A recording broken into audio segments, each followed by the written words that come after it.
We got another rivalry game ahead of us on Sunday. It is the Commanders visiting the Giants. And this is one of the biggest games I think we've seen as Giants fans since the Super Bowl in 2011. Obviously, 2016 was a pivotal year, but it ended up being an anomaly. So, however you guys want to consider this, is this the biggest game since 2011? Is this the biggest game since 2016? Make up your minds, but back for another preview pod. Like, comment, and subscribe. Turn on post notifications so you know when live stream pops video drops. Appreciate y'all coming back. Obviously, we got the lineup for you. I know we're releasing this a little bit late, in conflict with the Knicks game a little bit, and all these sort of different things. We will have an interview. I did say on the Patriots stream that it was going to be Manny Chakuba. Unfortunately, he had an emergency he had to take care of, so we're going to have on Corey Sanchez of On the Warpath. He's got over 1,000 subscribers on YouTube, so I recommend to go subbing up to him and all that sort of stuff. But also 5 stars on Apple Podcasts. Let's talk about this game for 20 seconds before we go into the injury report, the analytics, the stats, all these different things, right?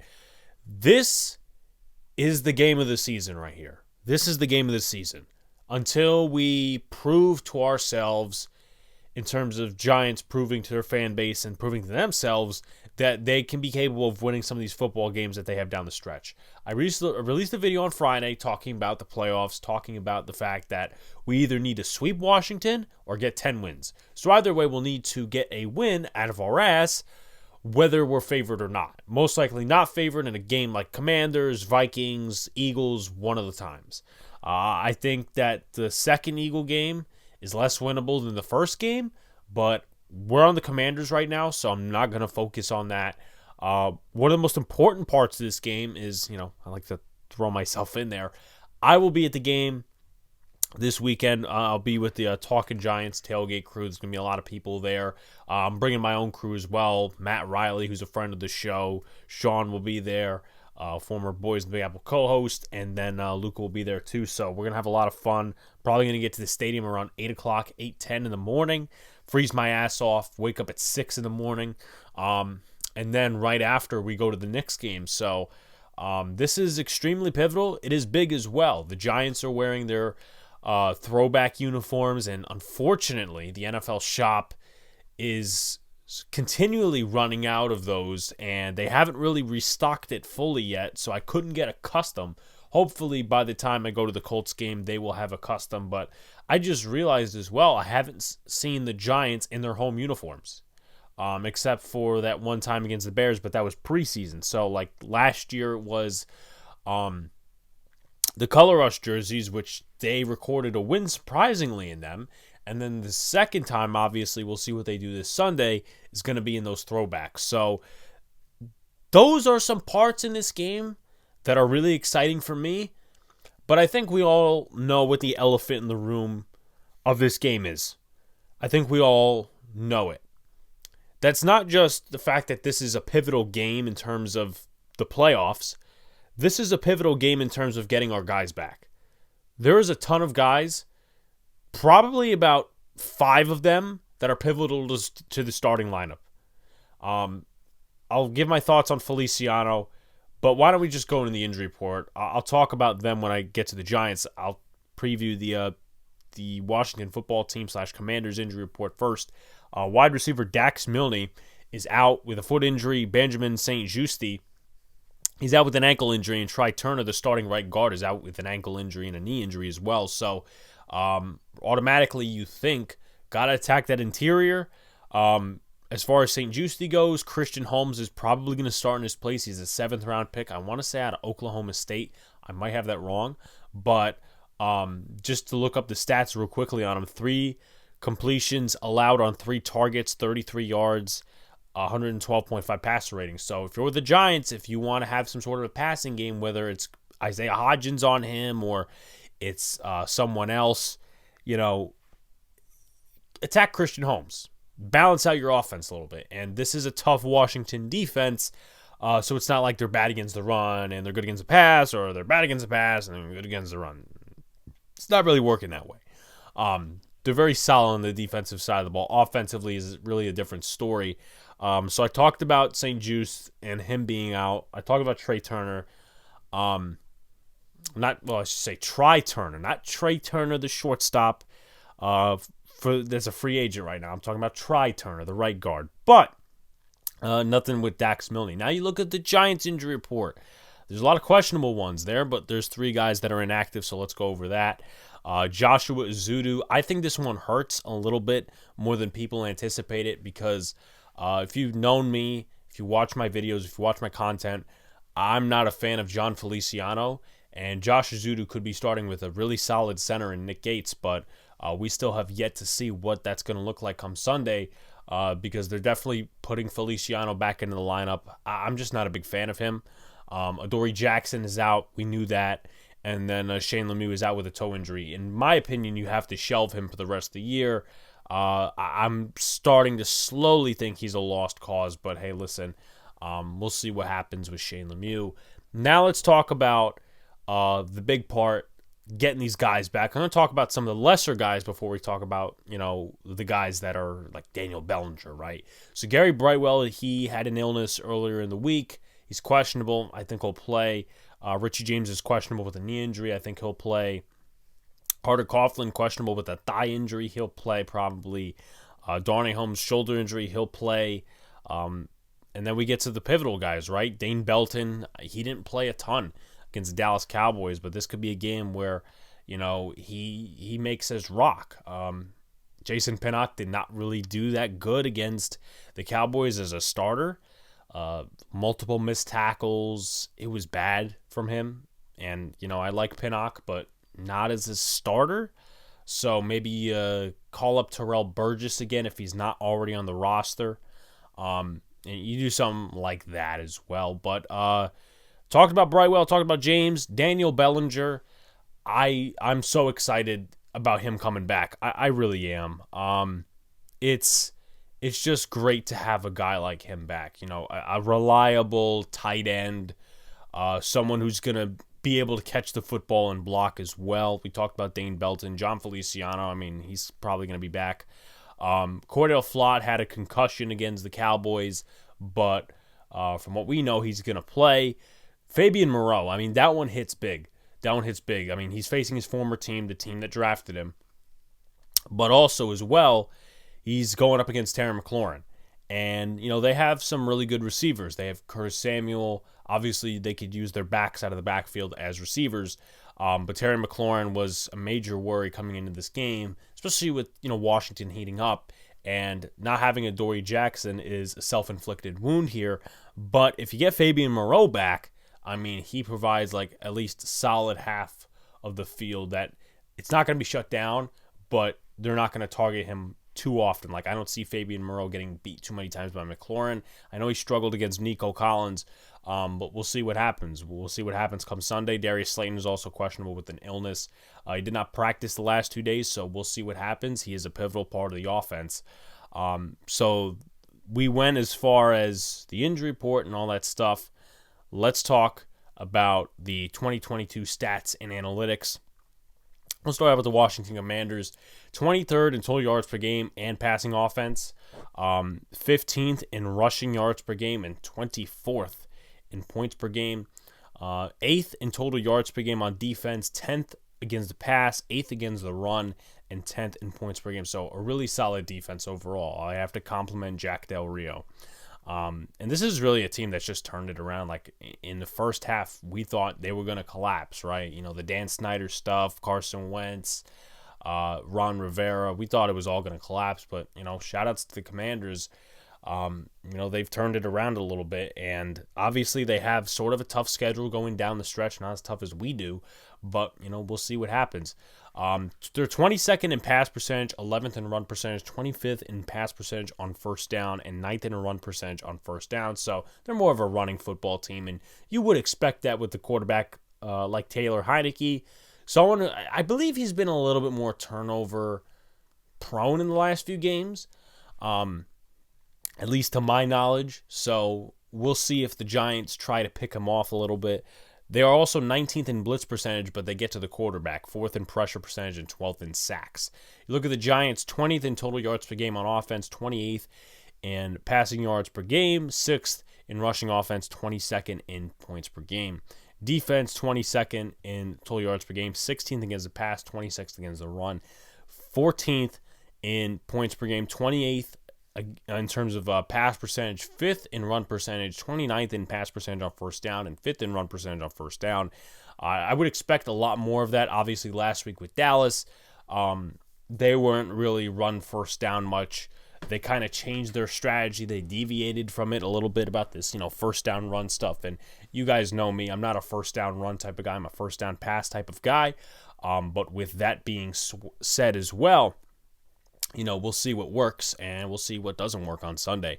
They're also first in blitz percentage, 11th in pressure percentage. That's a positive stat, and 26th in sacks. I would like them to get to the quarterback a little bit more. I'm not going to lie to you guys. I would like them to get to the quarterback a little bit more. Tibbs, we got Aziz coming back. I didn't even mention that because he's not on the injury report. Evan Neal, too. Those are two pivotal guys once again. People probably thought I was weird in the first half not mentioning them, but they're not on the injury report. Like, Evan Neal is not even questionable. He's going to be cleared to play. He says, yeah, I'm ready to play. And Aziz is probably going to get activated.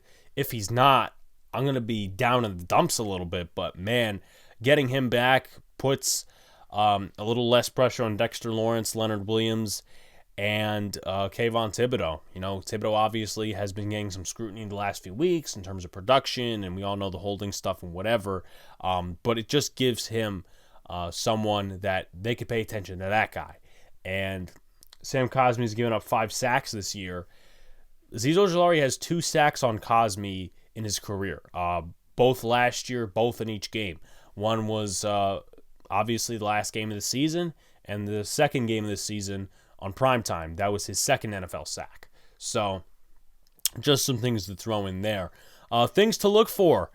Let's go to that. Double running back threat, Robinson and Gibson. Gibson's probably going to be more the receiver. Brian Robinson has done really well lately. Obviously, there's a story behind it, and you could consider him maybe for comeback player of the year. But with that being said, Robinson is a trucker. Gibson is more the speed guy. You'll probably see him more out of the backfield as a receiver, which is going to put maybe some guys in conflict. It depends who they have covering Gibson. Like, if you asked me now in terms of covering guys, I'd probably put a safety or maybe even Micah McFadden on Gibson. Micah McFadden is very good in coverage of running backs. We haven't seen him really too much against tight ends. But when it comes to Brian Robinson, I would get a thicker guy, someone like a Jalen Smith, someone like a Landon Collins, maybe. I'm not suggesting he be in coverage all the time because I know we think negatively of Landon Collins in coverage, and it's very unlikely that he gets activated for this game. But, maybe a Jalen Smith, a Tay Crowder, a little bit of a chunkier guy, because I'm not saying Micah McFadden is a skinny mini, but at the same time, just, without even looking up frame, weight, height, and all that stuff, I feel like Robinson could truck Micah McFadden. Maybe I'm wrong. I hope to be. But I'm just trying to, emphasize it and really think of situations in my head. So, double running back threat. Once again, I was talking about the passing game. The running game is going to be more pivotal. And they have to stop the run. This cannot be a thing like the Chargers have been the last few years or whatever. You need guys that can tackle beyond Dexter Lawrence, beyond a guy like Leonard Williams. And I feel in my heart personally that the loss of Nick Williams was pivotal. The loss of Xavier McKinney was pivotal. We really haven't had too many solid linebackers this year, but I just feel like those two guys were pivotal in the ways that they got snaps. Xavier McKinney making tackles, and then Nick Williams being a depth defensive tackle. Like, I think he's better than Henry Mondeau and Justin Ellis. Unfortunately, he tore his bicep and he's done for the season, so there's that.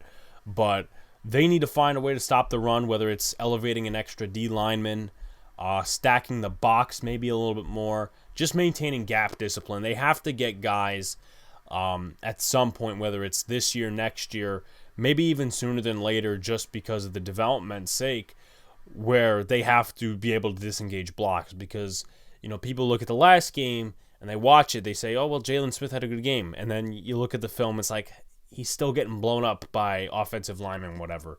So, wink, try to, put a game plan out there. If you want my honest opinion, and this is going to be a hot take to some, I would rather them beat us with a pass, because that way we can send some pressure. I'm a little confident. Fabian Moreau comes back, right? I like Rodarius Williams on the other side. Now, is he a top-tier corner? No, he's not. But he really did a nice job against the Cowboys, where you could say, okay, this guy is probably a depth piece for the future compared to guys like, I don't know, maybe Darnay Holmes, depending on how you feel with him. I mean, Holmes is going to be in the slot either way, so it's not like we're missing a piece there. But at the same time, he did get wrecked a little bit by CeeDee Lamb, so maybe they rotate McLeod in as well. Maybe do some nickel and dime packages with different DBs. So it's going to be interesting. More creative runs from the New York Giants and a less usage of Saquon Barkley. We know Saquon is either hurt or he's tired. Me and Donald have been kind of saying it for weeks. Going back to that Texan game, 35 carries for Barkley is not necessarily ideal because of the injuries he's been through, because of the line he has to run behind, and just overall, man, he's not that type of cowbell back. He is not. I've kind of been saying it for weeks now that they need to depend a little bit more on the pass, being creative in the passing game, even though you don't have the personnel. And I just don't think personnel should be the end-all, be-all excuse for why you don't pass the football. They run the football, right? Do we have a perfect offensive line? No. So what's the argument there? Yeah, we have Saquon Barkley, but when you run them down, I mean, what's the excuse there? People will say, well, Daniel Jones doesn't have protection to go deep. That's bullshit because, well, it's bullshit, but it's not bullshit. It's bullshit in a way because he threw deep to Darius Slayton and Mark Lewinsky was in his face. So he didn't have protection, but he still made the throw, which obviously you could get into an argument with different people about the consistency of Daniel Jones, and that's something where I say, okay, he made that throw, but he couldn't make the throw on 4th and 1 against the Cowboys last week. So, argue at your will. But in terms of the Giants running the football, I think that's what they want to do this game. We'll see what happens. Obviously, the O-line has to block up front. They have some monster guys. Chase Young looks to be coming back. I once again forgot to mention earlier, Antonio Gibson and Chase Young are questionable. I think both of them are going to play, honestly. But, Deron Payne, Jonathan Allen, Montez Sweat, I mean, that's a scary front. So they'll need to be creative. Gary Brightwell, obviously, isn't the most efficient running back, but he's got some speed. I like their creativity, but last week it came in a pivotal time where we could have been throwing the football, and you know what? They could have just maybe tried to put a little bit more effort, efficiency, and also urgency into that part of the game. But obviously, last week is last week. We're focusing on this week.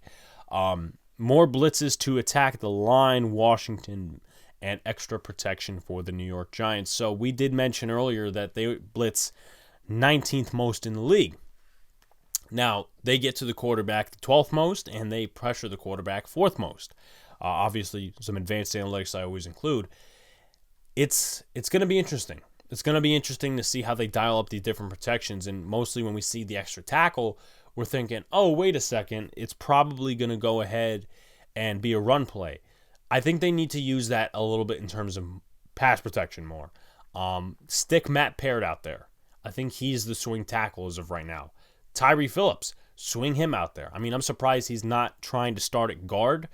I would honestly maybe take him over Feliciano, but it has to take a while for some guys to get in sync. Either way, Andrew Thomas is dealing with another left guard.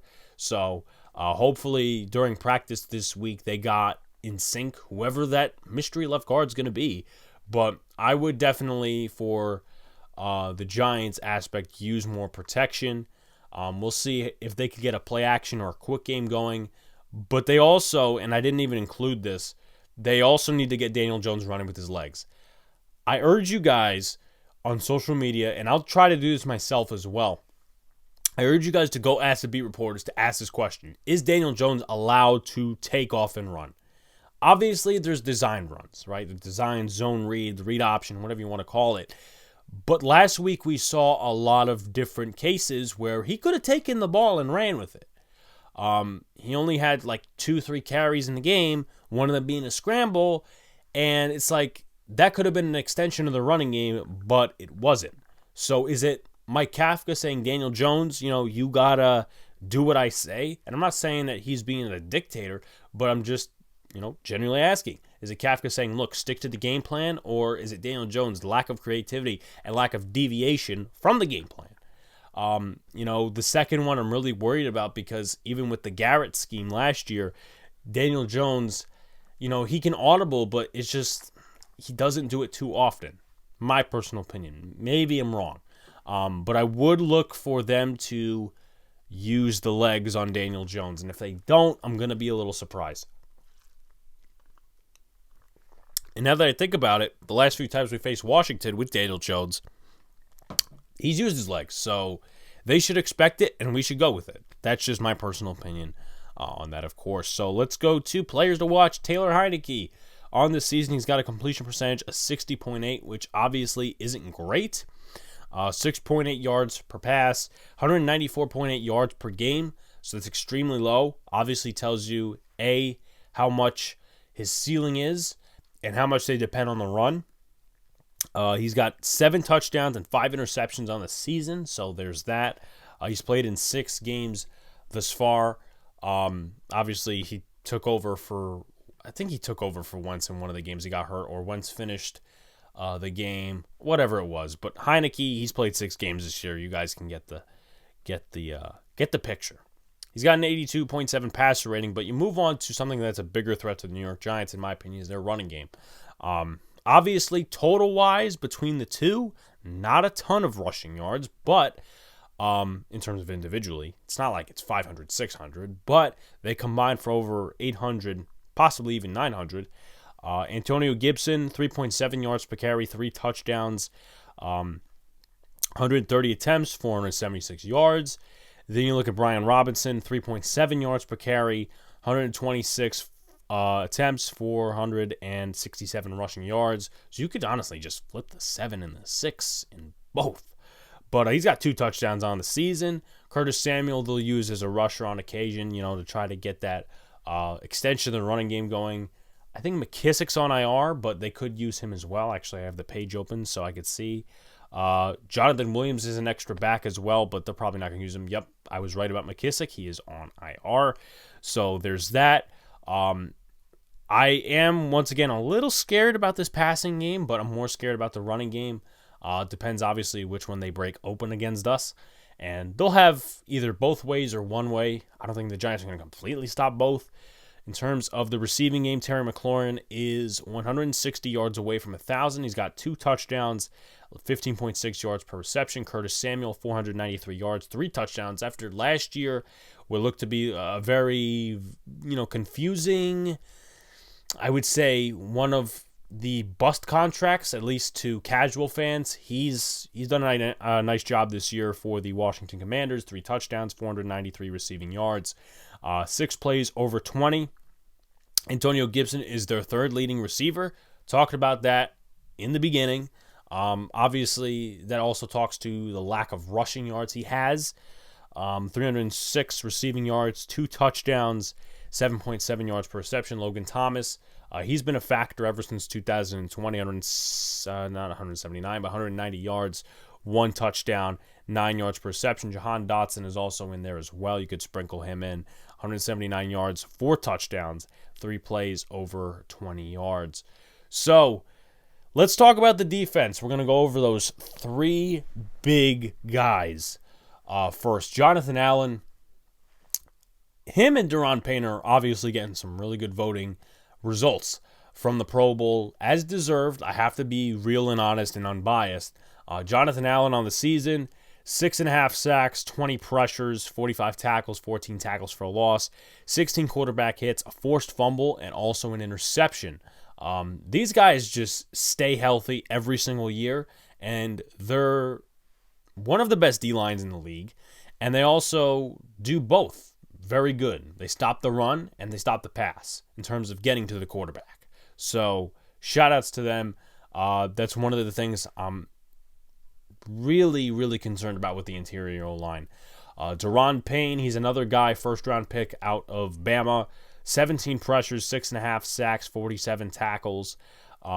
He's also got 13 tackles for loss, 14 quarterback hits, and a fumble recovery. Then you go to a guy who really didn't get recognized, I say, probably until his second year in the league. Everybody was looking at Chase Young in 2020. Well, Montez Sweat also had a really good year. But this year, he's got 27 pressures, 7 sacks, 35 tackles, 11 tackles for loss, and 24 quarterback hits.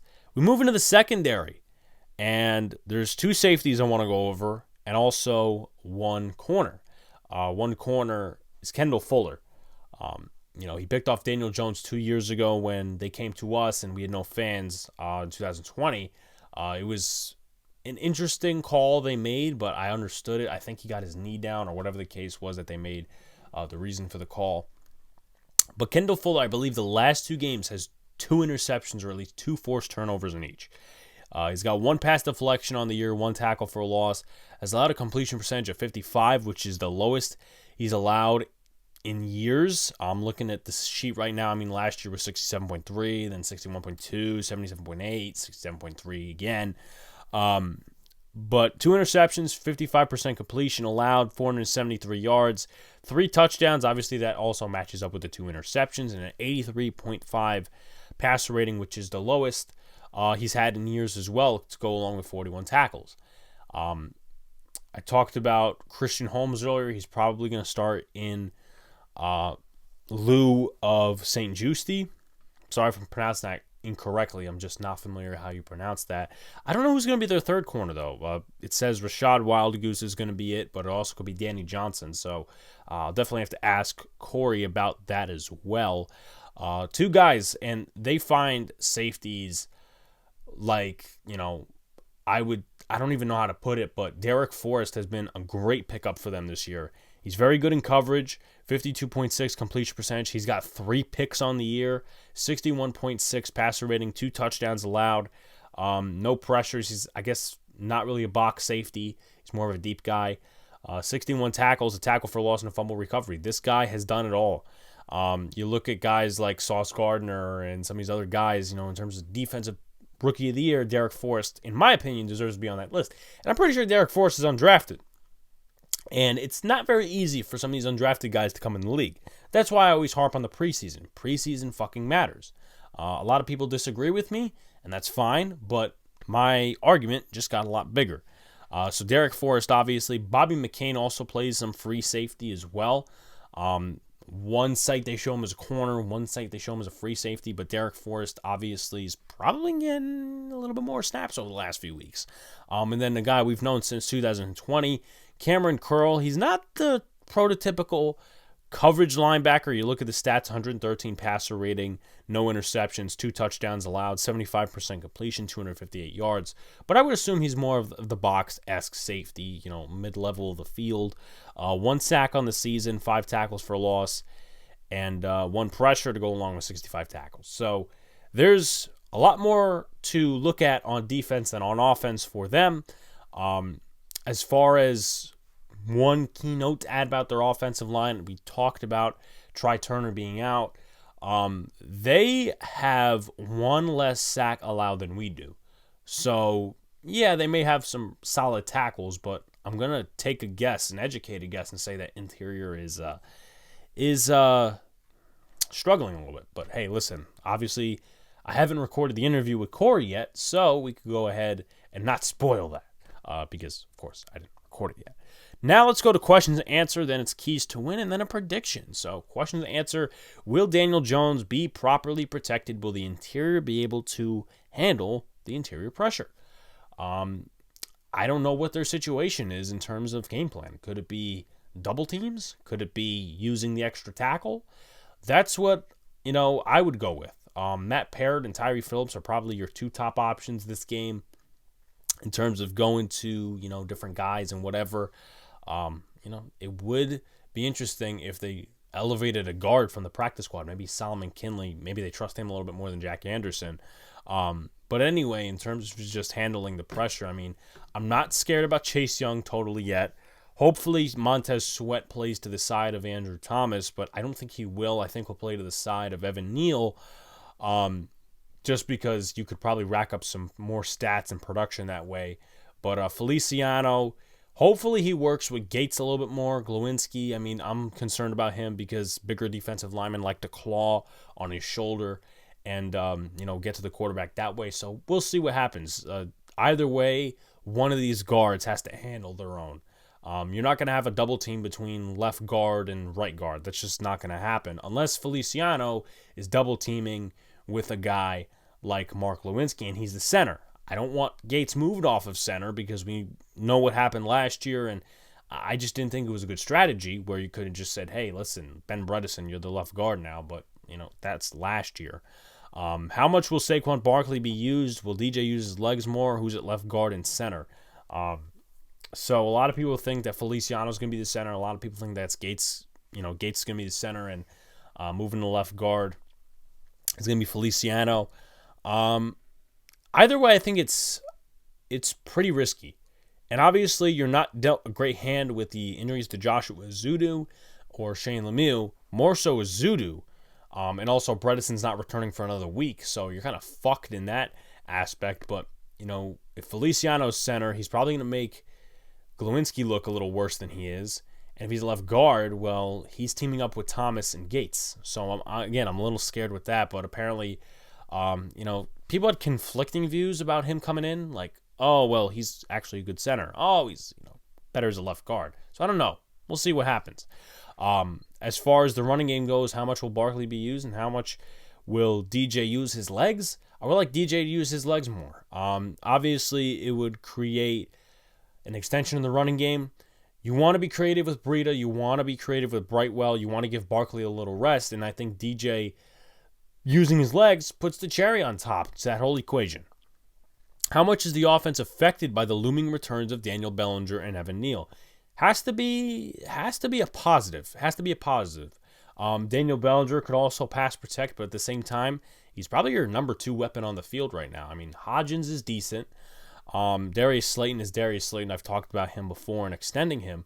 But other than that, I mean, you could probably use Myrick as a blocker and then send Bellinger out and see, if he could be a mismatch in terms of being a big body for these linebackers. And, I'm going to ask Corey about the linebackers because I'm not really sure of what to expect. They have David Mayo, they have John Bostic.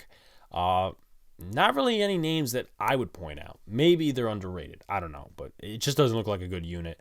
Will they play soft zone defense due to cornerback injuries? I feel like if Moreau comes back, they'll play more man coverage. Aziz is coming back, so you could play more man coverage and try to get home with 4 or 5 guys. We'll see what Wink does. And the Giants finally stopped the run. I think Aziz is a good help in that. But at the same time, it depends the positioning, right? You could move Tibbs slightly into the interior, Jihad Ward on one side, Aziz on the other side. So, once again, it all depends in terms of the game plan and the execution. The linebackers, maybe this is weird. Maybe this sounds weird. They had Tibbs rushing from the middle against the Cowboys a little bit, right?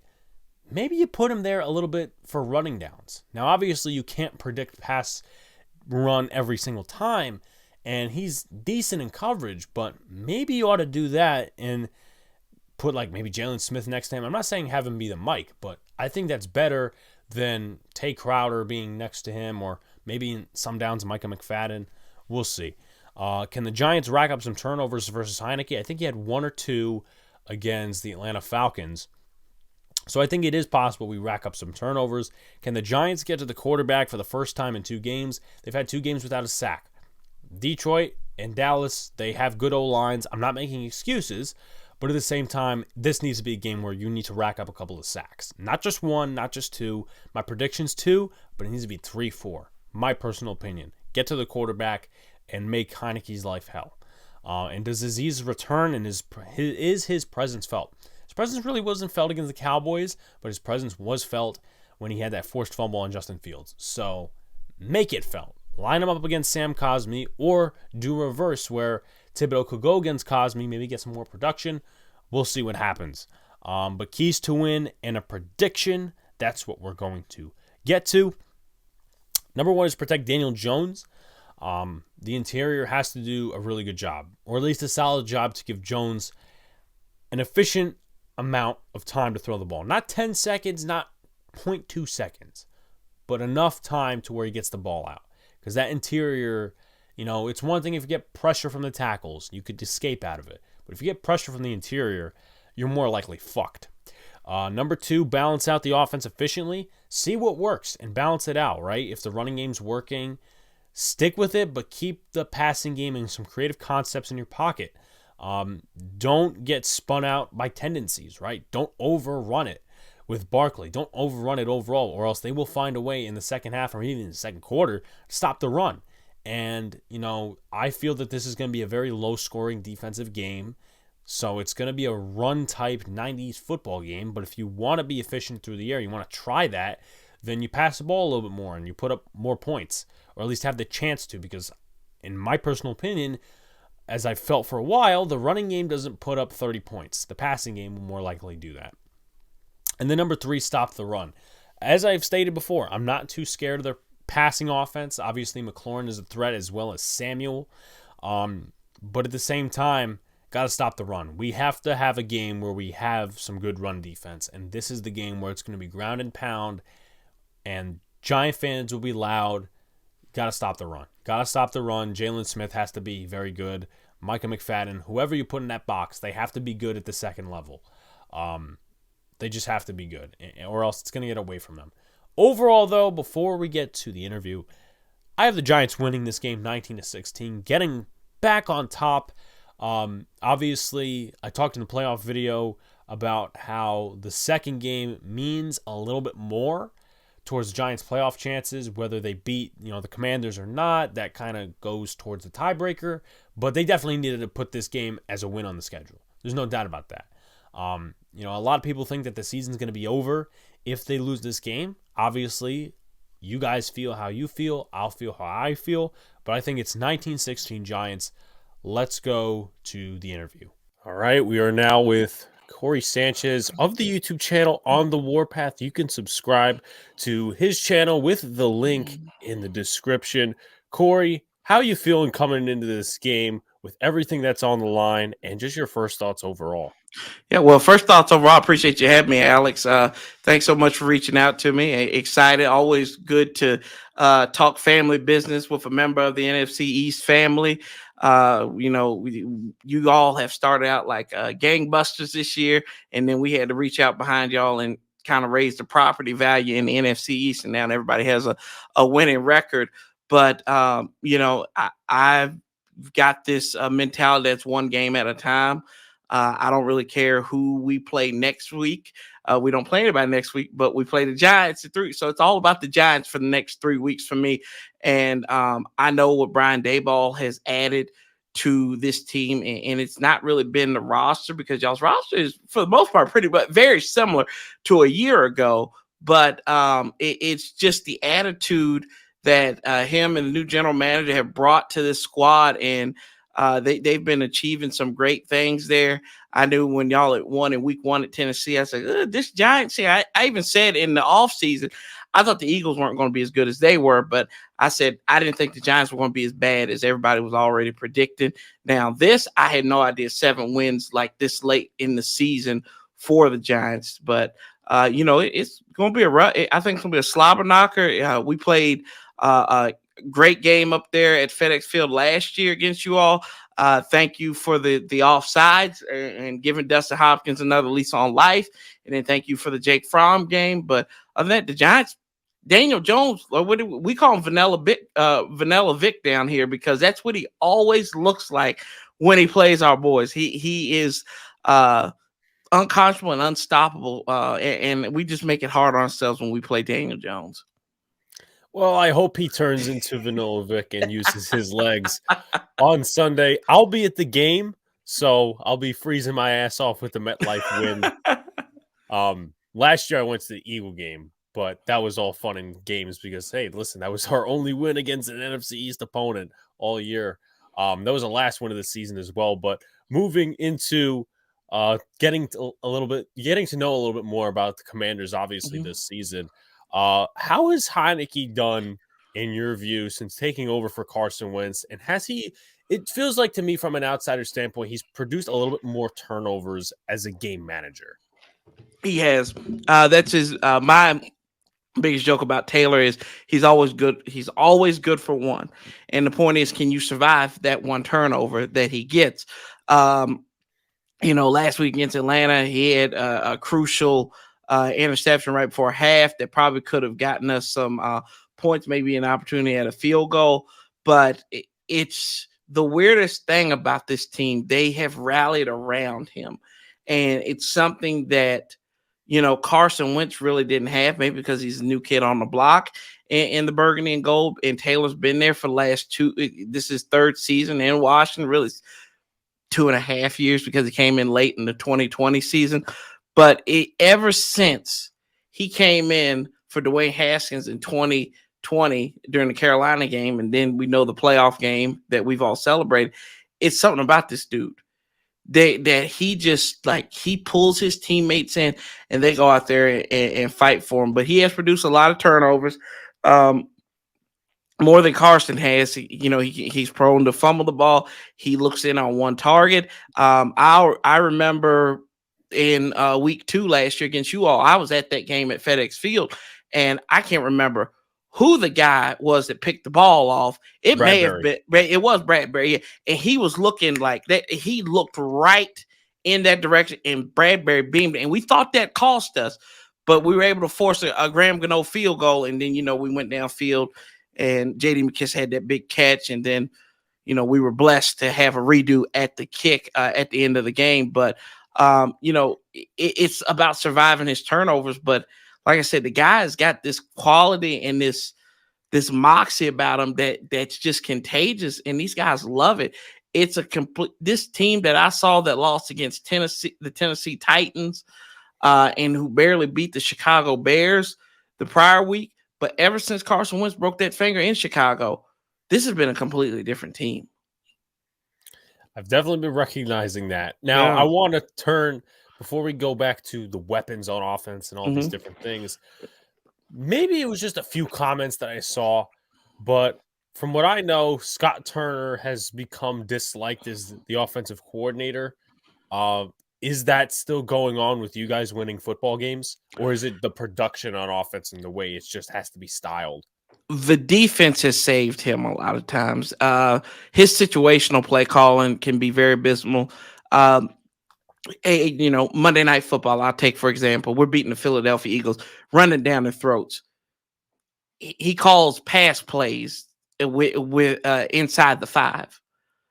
But your running game's got you down here. And it's like he has to get pass happy sometimes. And sometimes that's what leads to these turnovers by Taylor. Go with what's working. I think his play calling has gotten better because he's leaned more on the run. Especially, we've got our own version of Luke Cage and Brian Robinson, and then Antonio Gibson, who's questionable on Sunday, but he adds a dimension to that game. We saw Jonathan Williams last week. He added another physicality to that running game. So with Scott Turner, it's just not overthinking himself.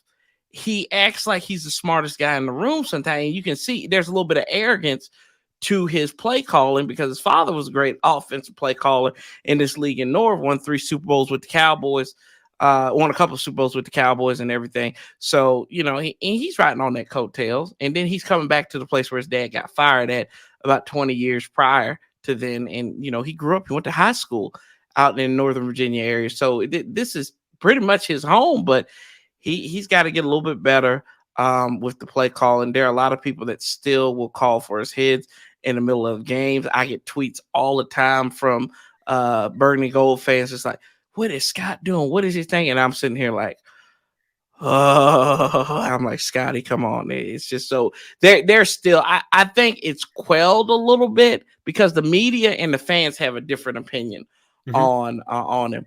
And the media thinks he's this up and coming offensive mind, but he always needed a quarterback, right? You got the quarterback in Carson Wentz. I mean, as fragile as it is, you should be able to capitalize on. They were 1-4 at that point.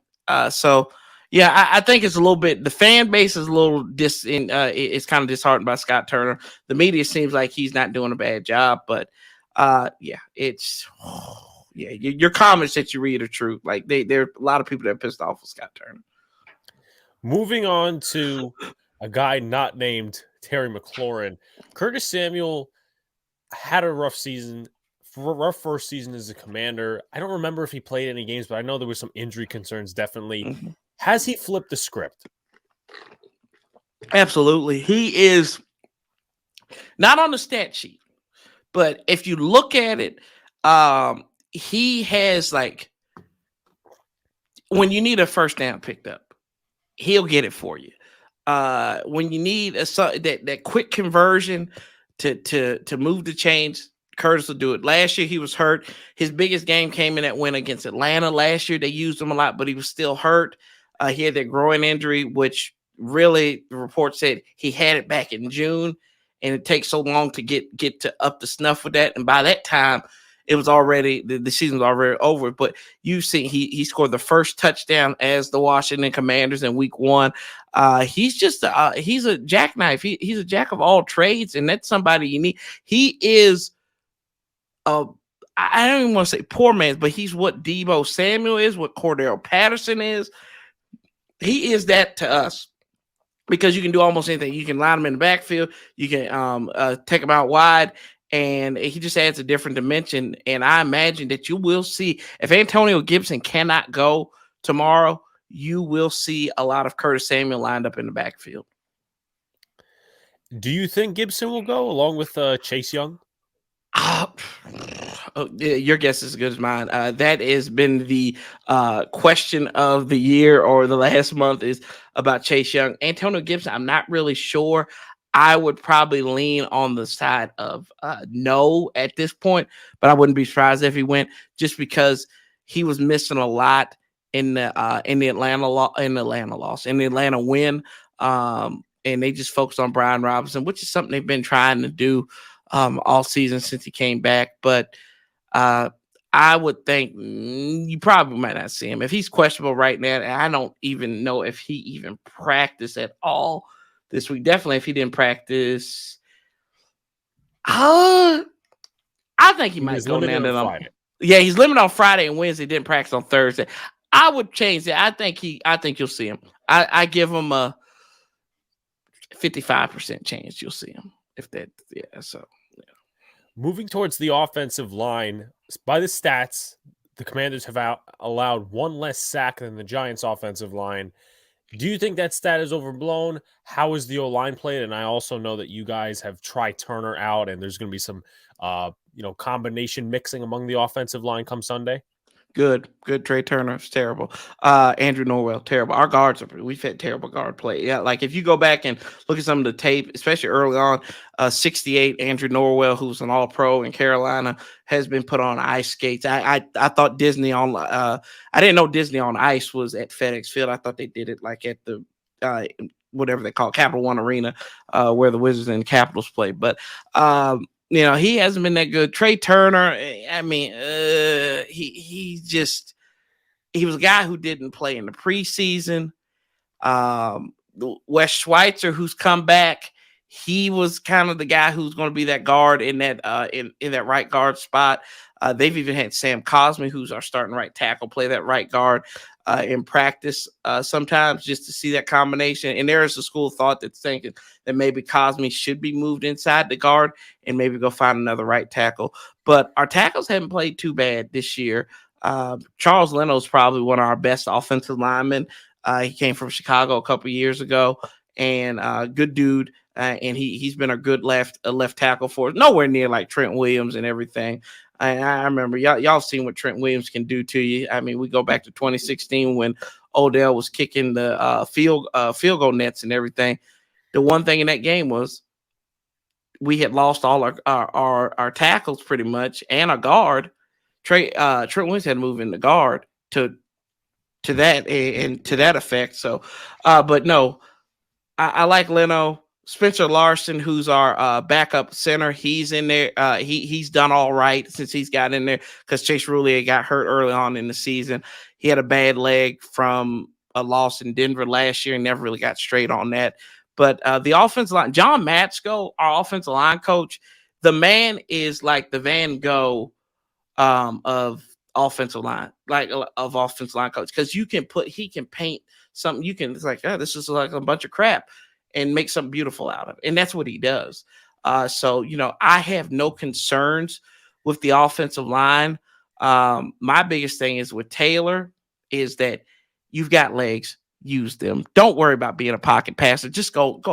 Especially when you all have like Leonard Williams, who looks like he's coming back. He was questionable this week, so he's going to be out there. So I'm concerned in that respect that those guys are going to need to hold up. But the offensive line, the guard play has left a lot to be desired in that situation. So I hope Wes Schweitzer's healthy enough to go out there and maybe solidify this offensive line going into December and January. Yeah, when you pointed out the guard weakness, I'm like, yeah, you guys ought to better watch for Dexter Lawrence and Leonard Williams. Obviously, also as well, we got Azeez Ojulari coming back, but obviously by statistics and all that, I would assume they're a better run blocking unit. Absolutely, no doubt. Moving on to the defensive side of the ball, we talked a little bit about him earlier. Where's the fan base at with Chase Young 3 years in? There's and I for me, and I'll go to the fan base. I think we can throw the generational talent talk out the window.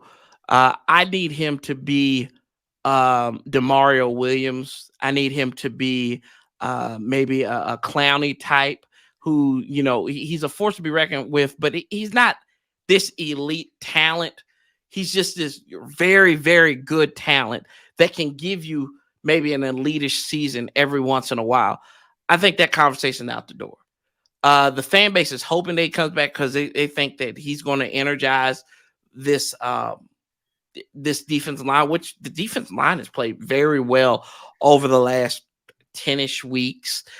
You've got two of the best, and I'll say this till the cows come home. You have the two best interior defensive tackles in the NFL, and Jonathan Allen and Deron Payne. And then you put Montez Sweat as one of your edge rushers. We've had a rolling, Rolodex really of James Smith-Williams. Casey Toohill was a Giants draft pick. I'm not Giants draft pick, but Eagles draft pick in 2020.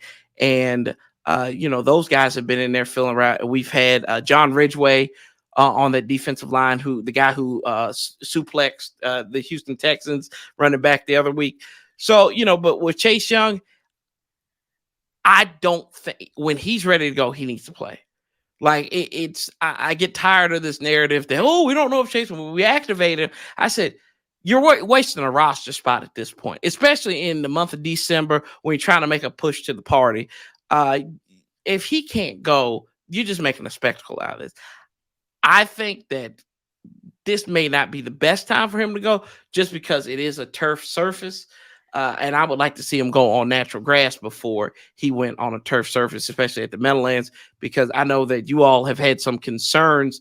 And I think the league has even, kind of notified the stadium about that the playing surface isn't that great.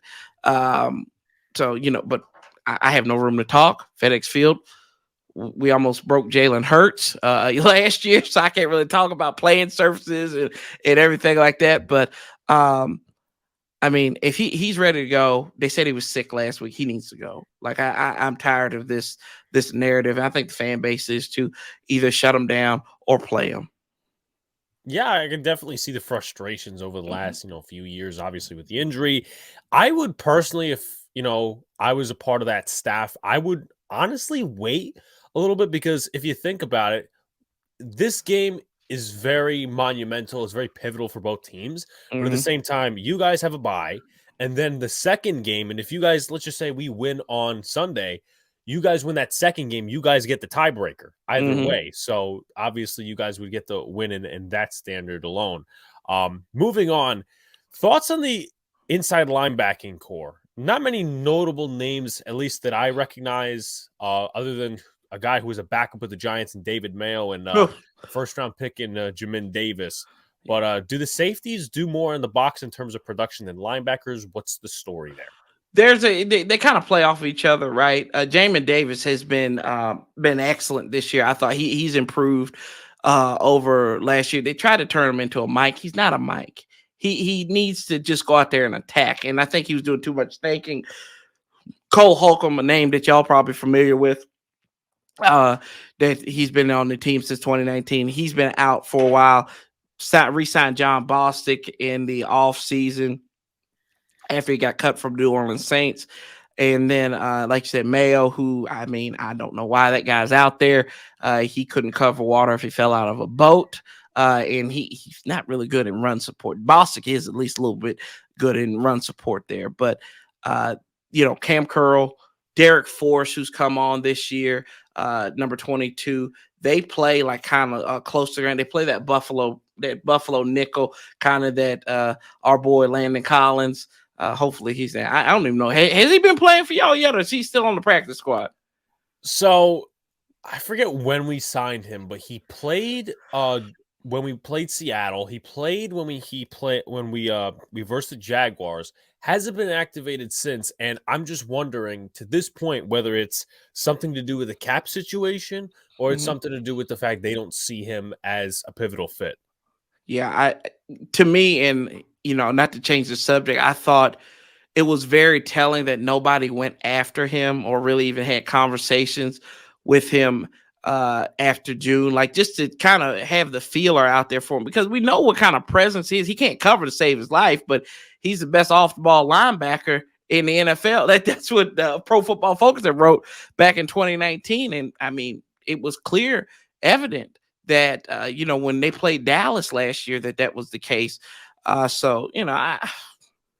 the safeties we have now, I think they've finally gotten this safety situation figured out, knock on wood. Cam Curl, excellent.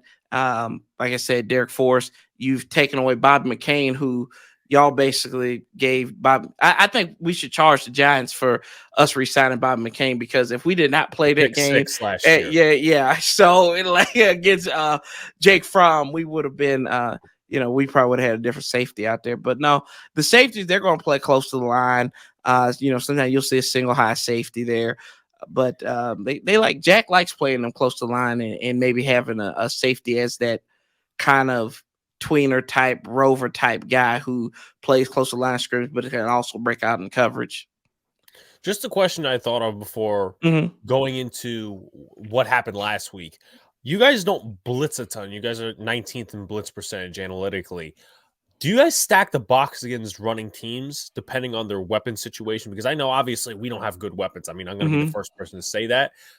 Are we going to look for possibly Washington to stack the box, or are they going to play, a traditional defense? Yeah, you're going to see a traditional defense with them. You might see a little bit of blitzing, but for the most part, Jack has really, that defensive line is where you generate a lot of that pressure at. And you may occasionally see Jamin Davis get blitzed, but you really don't.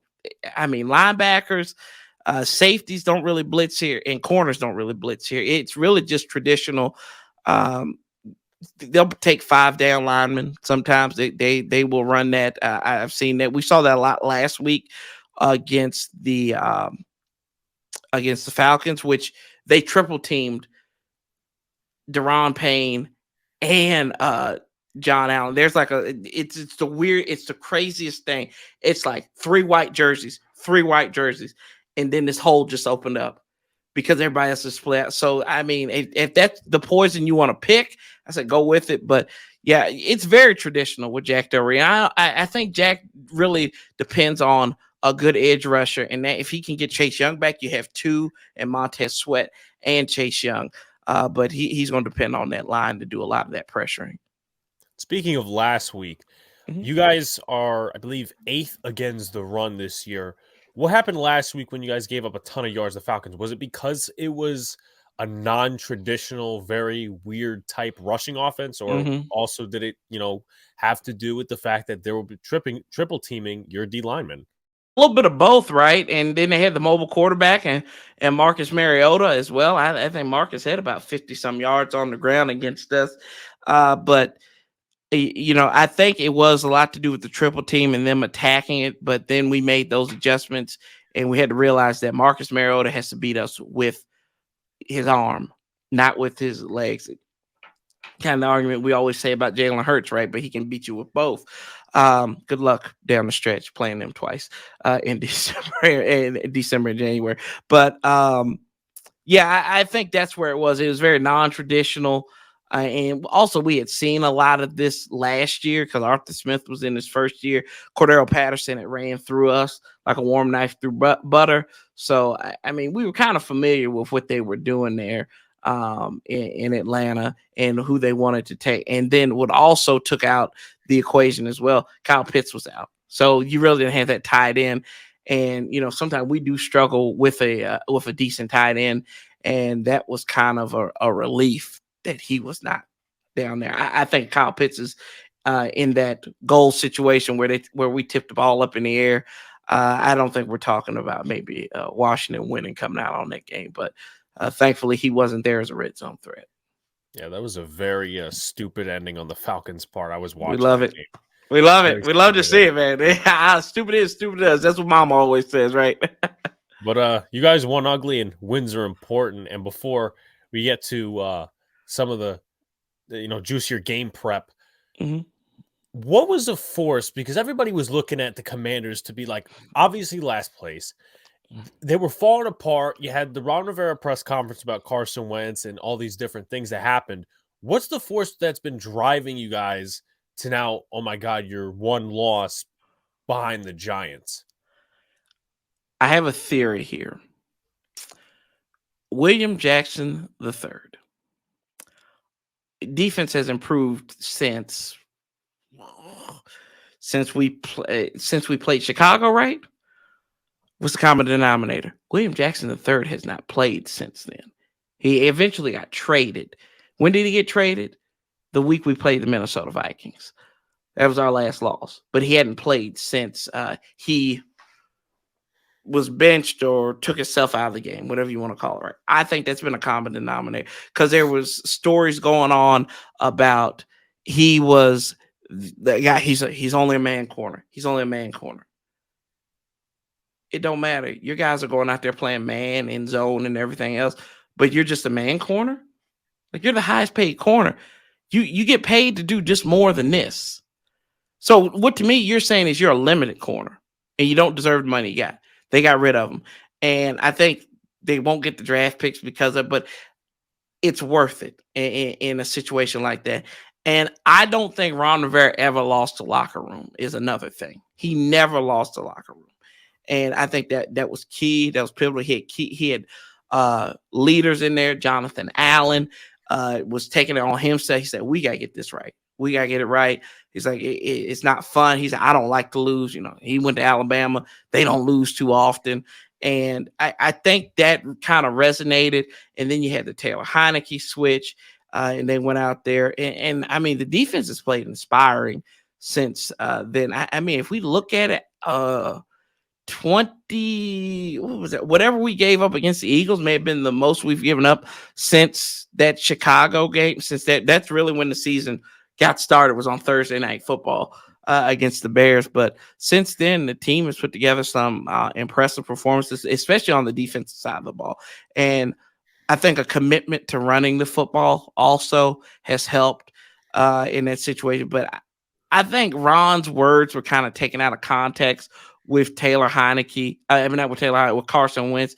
It was just saying that, all these quarterbacks have been in the same system for long. Dak's been in the system. Cooper Rush had been in that system for a while. He just came back, right? You look at the Eagles. Jalen Hurts has been in that system for over a year now. Daniel Jones, he's been established as a quarterback in New York. I mean, it's a new system for him, but a lot of the things are still the same. And you finally get Saquon back. He doesn't have to do as much. So there's like, I think those words could have got twisted and turned a little bit. Should Ron have said that? No, he didn't. But I think he was pissed off, and he has a tendency when people aren't believing in his way, he kind of goes on these little tirades that are like, well, why aren't you believing in me? Like, this is what we do. So But I think they finally got it right when they got rid of like William Jackson III, and then that's when the defense stepped up because they didn't have any more outliers. Questioning what the defense doing. The secondary's played some of its best ball since then. Also, got to get this one out of the way before we get to the juicy game prep. You may or may not know where this is going, but I wanted to not be casual and actually get somebody's opinion on this. Mm-hmm. What are your thoughts on the Sean Taylor Memorial? Okay, here we go. Okay, I'm glad you asked this because I have a different opinion than a lot of people you've seen on social media. You're gonna spare me a couple minutes on this one. If his family's cool with it, I'm cool with it. A lot of people don't believe that. I think people, excuse my French, want to bitch and moan about anything the Commanders do. Now, do I think with the mannequin was rough. I'm not going to lie about that. The mannequin was rough. I don't know. He never wore a Nike jersey. Why you got him in a Nike jersey? But that memorial was more than just a mannequin, and they don't show that. They had a case with his practice jersey in it, and some of the notes he took during some of the film study. They had a collection of some of his jerseys, not just Redskin jerseys, Miami jerseys, and they were out there as well. They had a lot of different things that people didn't see, but the media and people who want to be upset, I call it now. I use it. See, I work in higher education, so I use this. Like when I'm in meetings and stuff, I said, it's the mannequin argument. I said, what did you not like about it outside of the mannequin? Well, that mannequin, they said they had him in these cleats that he didn't wear. I said, he wore those cleats. They just weren't taped.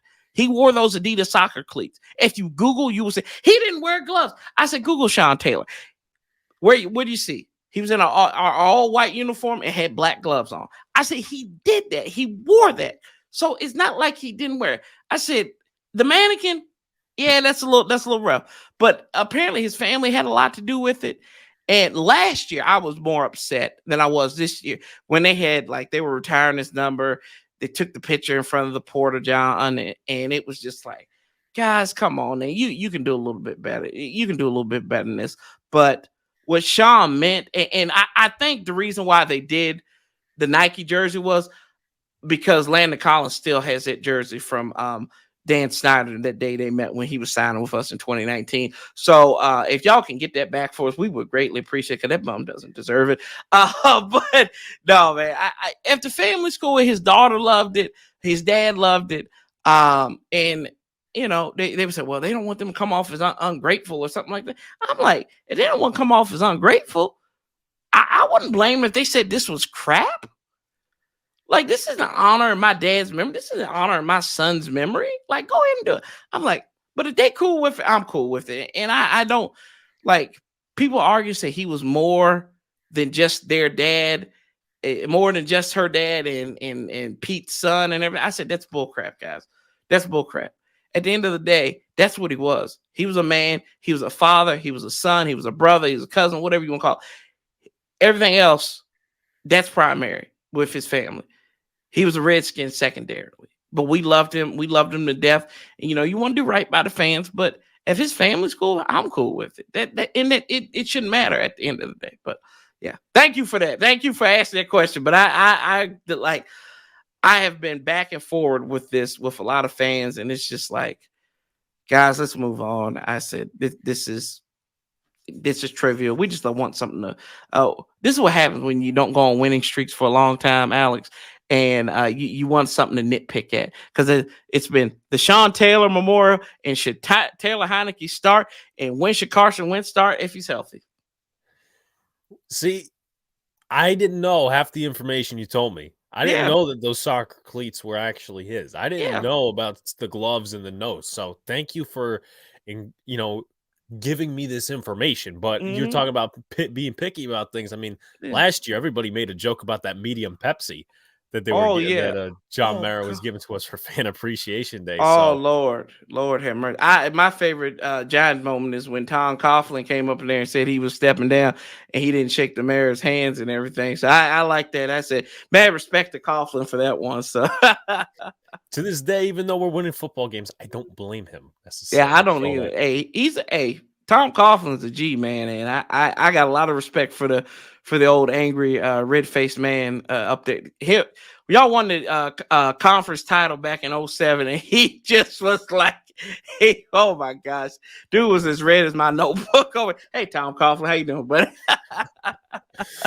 Oh man, getting into the juicy game prep. Two X factors, one on offense and one on defense for the Commanders on Sunday. X factor on offense, I would say it's going to be Brian Robinson, because I think that's how they're going to feed the rock to him. He's coming off his first 100-yard game on the ground as a professional. Big hat and big ball energy for him there. On defense, one of my favorite guys that has came out of nowhere is Derek Forrest. I think if he can play well in coverage and play against the run, y'all gonna have problems because he knows how to tackle, and that's something that we have not been able to do against Saquon Barkley, is tackle him well. It's the same problem we had with Brandon Jacobs. We could not tackle him, so he tackles low and he's a physical presence. So those are my two guys: Brian Robinson Jr. on offense and Derek Forrest, the safety, on defense. And just another question as well before we move to two X factors you see for the Giants. I know that Benjamin St-Juste, I'm probably mispronouncing it. But no, you got it right. Out. Yeah, he's good. out. Good. Yep. Benjamin St-Juste, he is out. How do you feel about Christian Holmes starting? And then also as well, who's your slot corner? Slot corner, Bob McCain's kind of moved into that slot role. We had Rashad Wildgoose there for a little bit, but I think he's been hurt. But Bob McCain, which he played a lot of slot when he played when he was with the Dolphins. So, that's more natural. And I think he's kind of rose to the occasion. Also, Kendall Fuller has played some good ball over the last couple weeks. He's got interceptions in back-to-back weeks, game stealing one, and he had a pick 6 down in Houston. And I remember a couple years ago up in New York, he had a nice interception, Daniel Jones in the end zone. So, hopefully the good times roll on with him getting an interception. And even if he doesn't get an interception, he just plays some good coverage on, y'all's wide receivers and stuff. But, Christian Holmes, a guy was a 7th-round pick. I don't really think we thought he was going to be here at this point. So, but he's big and lengthy and lanky. So hopefully, I just need an okay day out of him. If he can have an okay day in coverage, whoever y'all's number 2 receiver is, that's probably who he's going to go up against all day. Well, it depends, because Darius Slayton, he's questionable with an illness. So, he's our number 1 basically. But then Isaiah Hodgins is the number 2, who's been decent over the last few weeks. So it's, it could either go one way or the other way. But moving to the Giants, how do you view X factors, one on offense, one on defense? On offense, I always go to chalk, but because he always say, I would say Saquon, but y'all's X factor has got to be Daniel Jones. I was at the game when he threw 5 touchdowns against us in the last game as the Redskins. And I think if you limit that guy, if you limit Daniel Jones, you make him feel a little bit of pain. And you remember last year when y'all was at FedEx Field, dude almost ran for 100 yards against us. So you got to limit him. So for that fact alone, he is the X factor for me. And I think for everyone, you can say Saquon, and it might be true. But I think at the end of the day, the guy who always finds a way to unpants us is Daniel Jones. So I've got to go with Daniel Jones. He is public enemy number 1 for me. On defense, I talked about him earlier. I know he's a wrecker, and Leonard Williams is usually the guy. If he's healthy, I think he can make some big problems along that offensive line, an offensive line that has very weak guard play. So that's who I'd go with there. I like Leonard Williams coming out of USC back in 2015, and I thought you all got a steal when you traded him with the Jets, and that's who I would definitely go for as an X factor. Unless Landon Collins finds his way on the field, because then I think he'd be like a shark with blood in the water. Definitely. And two last things. Who's going to win this game, and where can people find you? Social media, YouTube, all that sort of stuff. Who's going to win the game? The team with the most points. And for me, I think it's going to be my Washington. I know it's going to be my Washington Commanders. I don't think it's going to be any kind of beat down any side of the way. But it seems like every time we go up to the Meadowlands, it's something always turns sideways against us. So with that being said, I think it's going to be a low scoring game. I think it's going to be ugly. It's going to be like a score we don't really even see that often. So I'll say like 18 to 10. Maybe something like along those lines, and something freaky happens. 17. Let's go 17-10. This a more common score. And people can find me at Sanchez45, like you got right down here at Sanchez45 on all social media platforms. Also, you can find me on the Warpath. If you look for this logo right here, you can find me there on YouTube. I usually stream all the games, so I will be up and at 'em about 12:30 Eastern time before kickoff of the Commanders and the Giants. But I wish this game was on Sunday Night Football instead of the other game that was going to be on. I wish I could get a little sleep during the day instead of Dallas and Indianapolis. I said, come on. I must add on to that. There is definitely potential, at least maybe your beat reporters may or may not have been saying it, but that second game, that might be flexed to Saturday. So yes, I think that's what's going to happen. And maybe a Saturday evening game. So I think for me, that's why I think it's very pivotal that we win this game, because y'all have got the market for yourselves anyway. So y'all top dogs in New York, but for us, I think it's pivotal for us to win that game and for us to get that home game, to host that game, a primetime game at home, or maybe a game where the whole country's looking at us. So it could be a 4:30 game, it could be an 8 o'clock game. I think they do it now where it's like they pick a game for 1, 4, and 8 on that Saturday, right? Like they did last year, because it was like the Texans were in the what was it? Texans and whoever were at 1 hour, and then they had like it was a full schedule pretty much. So I don't care, but I just need to win. Well, we would like a win too, but obviously one can only win, or else there's a tie. Would like to thank Corey for coming on. Like, comment, and subscribe. Do all the good stuff, everybody. Check out his channel on the Warpath and some of his stuff on social media at Sanchez405. Appreciate Corey coming on once again, and we'll see you guys next time